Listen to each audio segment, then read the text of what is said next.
Greetings! Today I'd like to compare an episode from the third season of Agatha Christie's Poirot to the story it was based on, my favorite Poirot short story, Wasps' Nest. Wasps' Nest was first published in 1928 and can be found in the UK collection Poirot's Early Cases and the US collection Double Sin and Other Stories. The adaptation stars David Suchet and features Peter Capaldi. In the story, Poirot visits Englishman John Harrison and says he needs his help to prevent a murder from being committed.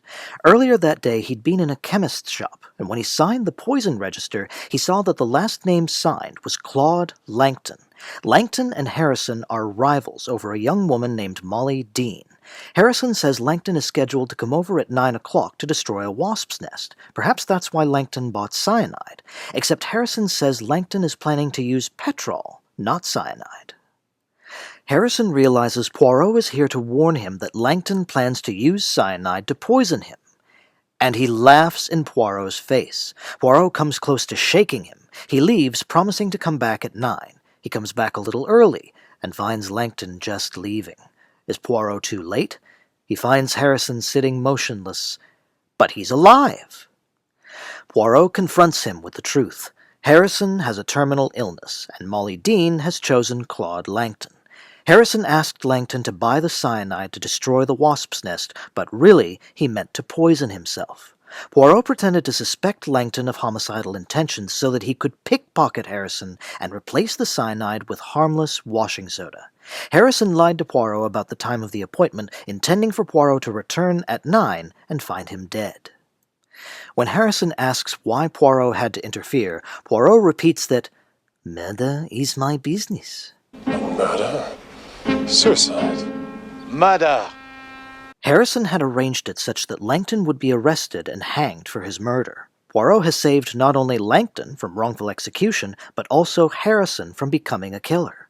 When Harrison realizes this, Thank God you came.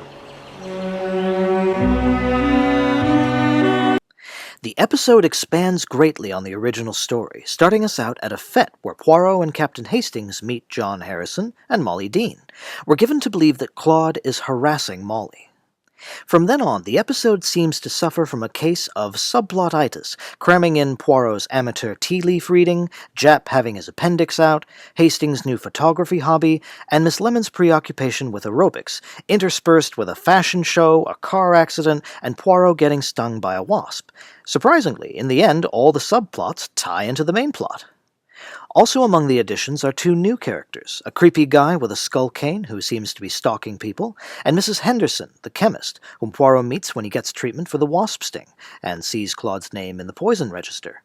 Mrs. Henderson apparently has feelings for John, so our love triangle has become a love quadrangle. A major divergence from the original story is that Poirot tells Claude he intends to prevent a murder from occurring, and Claude assumes he's accusing him of planning to murder John. Later, someone breaks into Claude's house, so we're led to believe someone's planning to frame Claude for John's murder. In the end, it turns out Poirot broke into Claude's house to switch out the cyanide for washing soda, rather than have him pick John's pocket.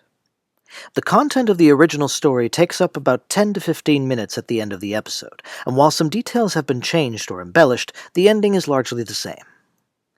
Things I especially liked about the adaptation include giving Poirot a plot-relevant motivation to go to the chemist's, having the petrol be deliberately watered down to make it ineffective against the wasps, a much stronger clue to show that someone wanted Claude to buy cyanide. Poirot seeing something ominous in one of Hastings' candid shots, but saving the reveal until the end that it was John's expression of hatred.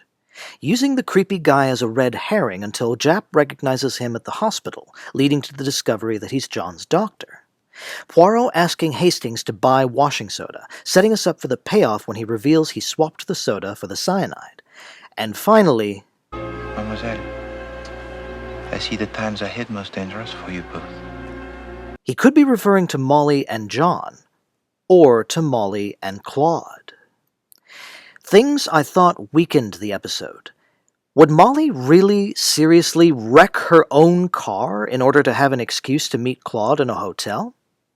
Originally, what hints to Poirot that John is dying is that John is seen in Harley Street in London, which is a common trope in Christie stories. So why change it to Devonshire Street? If you're gonna have a doctor character break doctor-patient confidentiality, you'd better give them a pretty damn strong reason for doing so. If it's arbitrary, then it's very hard to swallow. And lastly, I know the episode wasn't aiming for quite the same tone as the short story, but I still feel like what the story had going for it is that John comes off as a clueless ass. The whole idea is he might be a nice guy, but he's too dumb to take Poirot seriously, and that's why he's going to tragically lose his life. Any hint at all that there's something off about John ruins that setup. So showing John measuring the remaining days of his life in terms of the thinness of pages in a planner might be evocative, but I don't know, I just remember thinking at that part, no, don't show that, don't give that away, what are you doing? So, final thoughts.